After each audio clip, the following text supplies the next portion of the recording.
উনি আত্মহত্যা করছে নাকি ওনাকে মার্ডার হয়েছে এই বিষয়ে আমরা অবগত না। আমরা লাশ এখন মর্গে দিছি, মর্গে থেকে যে রিপোর্ট আসে সেটি আমরা মেনে নেব আর কি।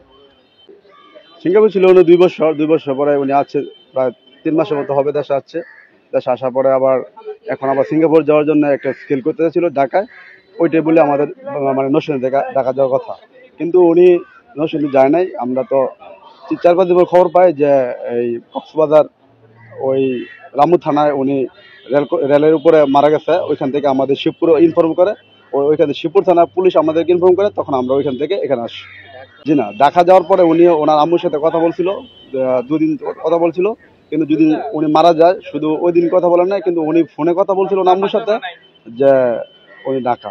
কিন্তু এখন আমরা তদন্তের সময় এখানে বুঝতাম যে উনি জায়গায় গেছে কিনা ওইটা আমরা সঠিক এখনো বুঝতে পারিনি।